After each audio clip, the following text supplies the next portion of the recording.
asalaamaaleykum sama gars yi bienvenue sur Africa Tech. Bon, j'espère que yéen a ngi si jàmm. Bon, laataa ñuy commencer tey si suñu première vidéo bi ñuy def ci mois de Ramadan dama leen di souhaiter un bon Ramadan di leen wax kooru jàmm te lépp lu ñu si jàmm yàlla nañu ko yàlla nangul te fulal nu ko. Bon, tey dama leen a andil benn vidéo bu extraordinaire. Vidéo bi tey dama leen expliquer naka ngay def ba mën a localiser sa téléphone, c'est-à-dire buñ la volé woon wala sa téléphone réer naka nga mën a def ba récupérer ko ak de méthode très facile.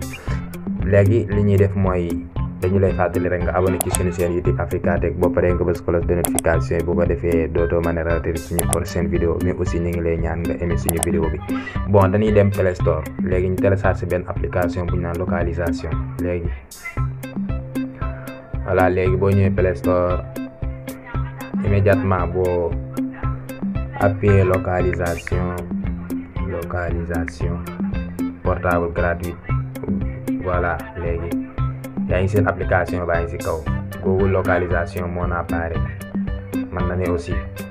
Léegi ensuite application baa ngi léegi yow nga installé ko, boo ko installé ba pare nga bës ouvrir. Man déjà dama ko installé. Léegi ensuite boo bësee ouvrir téléphone bi nga xam ne moom nga bëgg a localiser, pour cela da ngay ñëw sa connecter en tant qu'invité, voilà. Léegi ensuite nga ñëw adresse email, nga def adresse téléphone bi nga xam ne moom la ñu volé. Mais laataa ñuy continuer dama lay expliquer fii nii.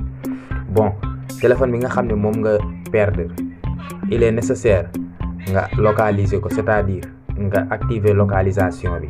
Pour ma expliquer la, voilà, position est là. Parfois dañ koy bind localisation, léegi yow loolu ngay activer. En plus données bi aussi day activer wu, c'est-à-dire connexion bi soit données soit wifi moom waru désactiver. Les deux il faut nécessairement mu activer ci téléphone bi, sinon doo ko mën a localiser. De même que aussi téléphone bi day am compte Google pour que nga mën kaa localiser. Pour nga comprendre da ngay suivre. Léegi boo ñëwee fii compte Google boobu ma la wax léegi moom la téléphone bi di am nécessairement. Léegi yow boo dikkee moom ngay def ci fii nii, voilà, compte Google ma lay wax moom ngay am nécessairement. Léegi yow boo dikkee moom ngay def.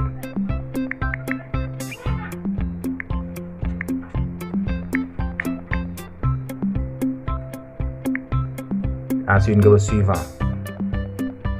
Léegi boo paree nga daal def sa mot de passe.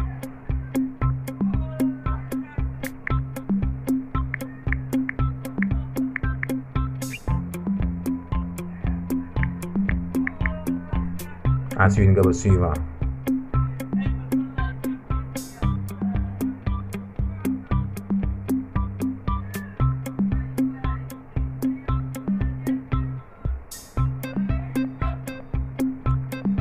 Ensuite nga bës enregistrer, voilà. Immédiatement yaa ngi seen téléphone bi nga xam ne moom nga bëgg a localiser, daf lay wan marque téléphone bi, mais boo taaxee la tuuti dina la wan batterie bi fi mu toll, dina la wan aussi sim bi nga xam ne moom la utiliser, c'est-à-dire Orange wala Tigo, etc. Et y a d'autres méthodes yi lay mën a expliquer ne yow da nga mën a gis téléphone bi immédiatement wala yenn renseignement yoo xam da nga ko ci mën a am, mais pour cela ñu attendre un peu mu recherche.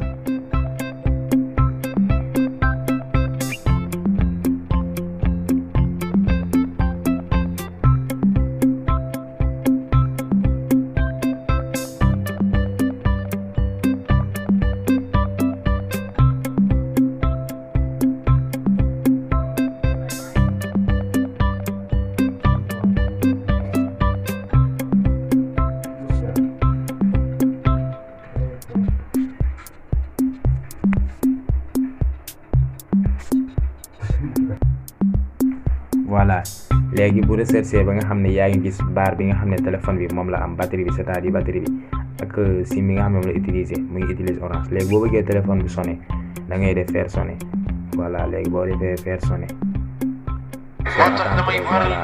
yaa ngi dégg téléphone bi day sonné. Boo ko arrêté dootul sonné. Même aussi fekkee da nga ko bëgg a sécuriser, boo ko sécuriser, c'est-à-dire fekkoon ne kenn dafa for téléphone bi, léegi yow mën nga ko envoyer message. Léegi boo ko envoyé message man ko envoyé numéro bi nga xam ne mën nga ko récupérer, c'est-à-dire léegi boo paree nga ba sécuriser l'appareil, il va immédiatement voir le message. Même aussi bu fekkente ne téléphone bi yow daf la leer na dañ ko volé, mu nga am confiance que ne mën nga ko bañ a gisaat. Bu fekkee da nga bëgg a effacer données yi mën nga effacer données léegi boo ko defee téléphone bi nga xam ne moom lañ volé moom ngay effacer données yi si nekk yëpp. Bu ko defee ki nga xam ne dafa ko volé dootu si mën a amati benn accès. Donc je pense que ne yaakaar naa ne affaire bi leer na. Bu fekkee da nga bëgg a pare après mën nga déconnecter téléphone bi nga xam ne moom nga doon lii. Donc yaakaar naa ne vidéo bi neex na la, yaakaar naa ne aussi amootoo benn jafe-jafe si localiser sa téléphone. En plus lii nii lu wóor la te lu mën a utiliser la pour nga retrouver sa téléphone. Donc ñu ngi lay jaajëfal di la wax à la prochaine vidéo. Merci.